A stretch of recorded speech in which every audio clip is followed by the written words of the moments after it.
Olá, meu pai dizia que pé de manga não dá jaca. Era uma forma de interpretar a passagem bíblica em Mateus capítulo 7, versículo 18, que diz: a árvore boa não pode dar frutos ruins, nem a árvore ruim produzir bons frutos. Homero Homem da Siqueira Cavalcante, em seu livro Cabra das Rocas, conta que em sua terra natal existe uma árvore chamada piuriteiro. O piuriteiro dá um fruto, piurito. E o piurito não serve para nada, não serve para comer, não serve para fazer óleo, não serve para coisa nenhuma. E o povo da terra cantaria pro piurito: piuriteiro que dás piurito, por que não dás coisa boa?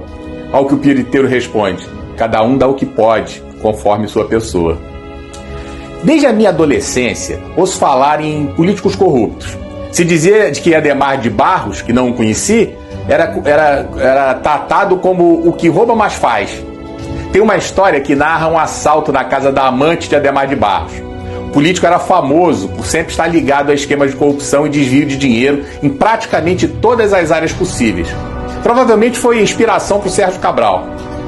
Ou podemos recorrer a outra máxima antiga: a história se repete.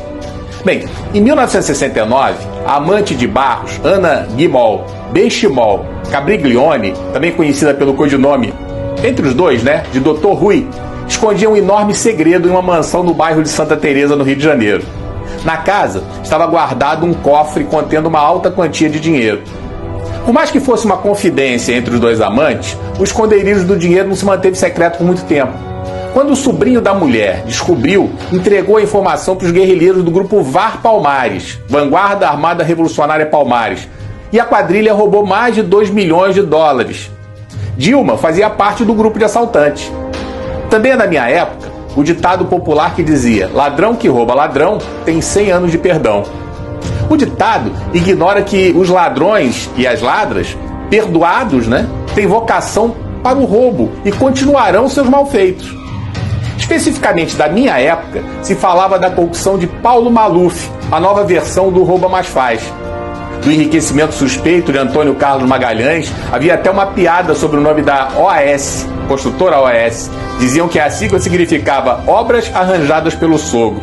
Afinal, César Mata Pires, fundador da OAS, era genro de Antônio Carlos Magalhães. A corrupção era folclórica. Porém, ficava na consciência popular que esses corruptos sempre sairiam impunes. Até que veio a delação de Roberto Jefferson e explodiu o mensalão. Depois veio a Lava Jato. O nome da operação deve-se ao uso de um posto de combustíveis para movimentar valores de origem ilícita, investigada na primeira fase da operação, na qual prendeu o doleiro Alberto Youssef. Através de Youssef, constatou-se a sua ligação com Paulo Roberto Costa, ex-diretor da Petrobras, preso. Depois, Nestor Severo, que foi preso em 2015 e delatou outros. Daí a operação atingiu as grandes empreiteiras Andrade Gutierrez e Odebrecht, cujos respectivos presidentes Otávio Azevedo e Marcelo Odebrecht também foram presos. Ao longo de seus desdobramentos, entre outras pessoas relevantes que acabaram sendo presas graças à operação, inclui-se o ex-governador do Rio de Janeiro, Sérgio Cabral, seu sucessor, Luiz Fernando Pezão, o ex-senador Delcídio do Amaral, o ex-presidente da Câmara dos Deputados, Eduardo Cunha, os ex-ministros da Fazenda, Antônio Palocci e Guido Mantega, o publicitário João Santana, José Dirceu, Eike Batista, Luiz Inácio Lula da Silva. Novas investigações surgiram no exterior em dezenas de países, como Cuba, El Salvador, Equador e Panamá. Parecia que teríamos uma limpeza no cenário, mas hoje nos decepcionamos com uma suprema surpresa, ao ver a soltura de um por um dos criminosos comprovadamente ladrões, condenados, denunciados por comparsas da intimidade como Palocci, flagrados com dinheiro na cueca, com apartamentos reservados tão somente para guardar dinheiro. Falcatruas como a compra de refinaria em Passadina, que já entrou no folclore da impunidade. Mereceu uma CPMI e o presidente da comissão era um senador, que agora virou ministro do Tribunal de Contas da União e foi denunciado recentemente por corrupção e lavagem de dinheiro pela Operação Lava Jato. E que na época ele cuidou, quando senador, cuidou de varrer a sujeira para baixo do tapete. Seria surpreendente se a denúncia avançasse e ele fosse punido hoje. É com suprema decepção que constatamos a suprema impunidade, blindando o Botafogo, o amigo do amigo de meu pai, o Alcolumbre, o Temer, o Fernando Henrique Cardoso, o Aécio, a Amante, o Lindinho, o Lulalau, o Barata, o Zé e a família Marinho. Uma suprema tristeza se abate sobre o povo brasileiro, que acreditou que finalmente o crime não compensaria mais. Os corruptos nadam de braçadas num supremo mar de lama, onde a suprema vagabundagem se refere ao voto da maioria como tirania.